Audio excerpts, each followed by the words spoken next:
Ya, baik, kita lanjutkan perbincangan. Saya mau ke Pak Muhyiddin. Pak, kalau melihat kalau dari langkah umat Islam harusnya seperti apa sih, Pak?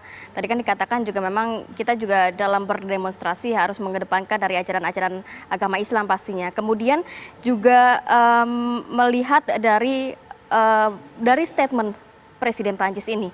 Anda melihat ini adakah memang menggambarkan mengenai Islamofobia atau memang benar-benar kebebasan berekspresi yang ada di Prancis yang dikedepankan oleh Presiden Prancis?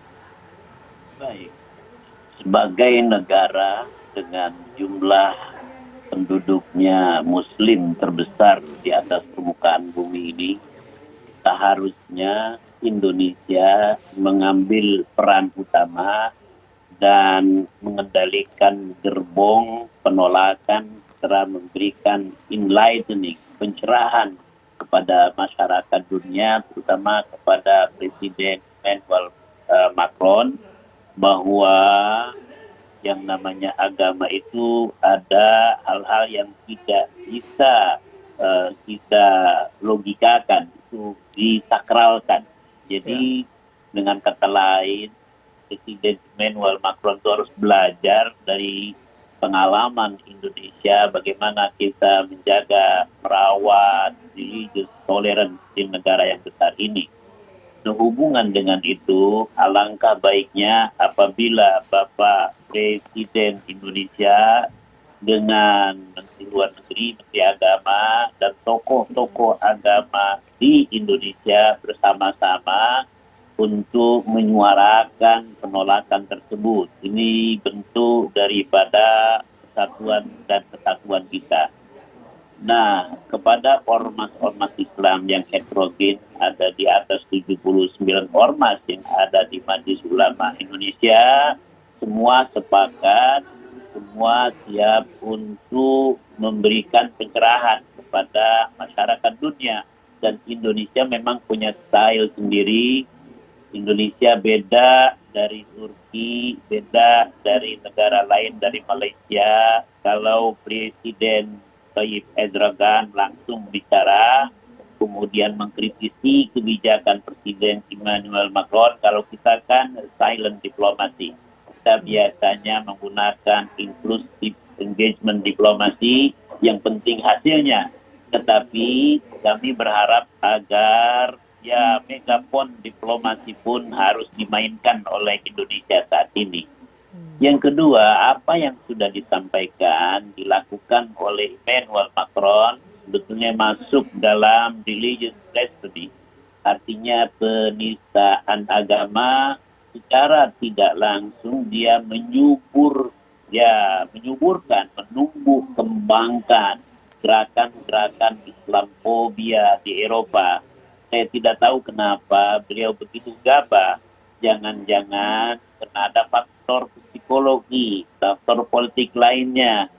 Karena antara lain mereka yang masuk agama Islam di Eropa, khusus di Prancis, itu rata-rata per tahun hampir 48.000 orang, khususnya dari kaum wanita. Dan Prancis ini memiliki komunitas muslim yang relatif besar, hampir 8 juta orang.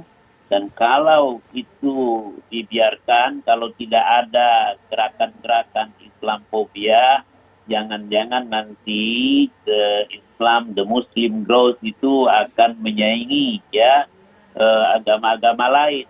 Jangan-jangan nanti gereja-gereja di Prancis akan kosong dan akan dijual, pembelinya adalah kaum Muslim.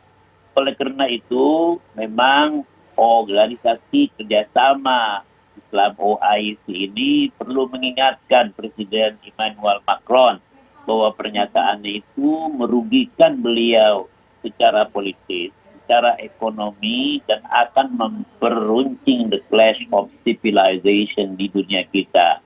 Kita sudah hidup damai, apalagi di era pandemi COVID seperti ini, seharusnya beliau bisa membuat pernyataan yang meneduhkan, justru bukan pernyataan-pernyataan yang agitatif, pernyataan yang memancing emosi masyarakat, terutama umat Islam di dunia. Sekali lagi kita sangat menyesalkan ini terjadi pada saat bulan Rabiul Awal, kelahiran Nabi Muhammad SAW, dan mudah-mudahan Ya. nanti beliau bisa sadar harus ada ya pemimpin dunia yang bisa membisikkan beliau Oke. dan bisa memberikan pencerahan kepada beliau agar jangan berulah, karena ini justru madaratnya lebih banyak daripada Oke. manfaatnya. Saya mau- Energi kita terkuras. Baik, saya mau ke Pak Yon. Pak Yon, kalau menyimak apa yang disampaikan oleh Pak Muhyiddin tadi, mungkin salah satunya adalah kekhawatiran bahwa pertumbuhan Islam besar di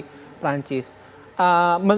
Menurut pengetahuannya atau pengetahuan Pak Yon, gimana Pak Yon? Ada inline-nya nggak di situ? Baik, mungkin kita terakhir ke Pak Teguh Faizasyah, Pak.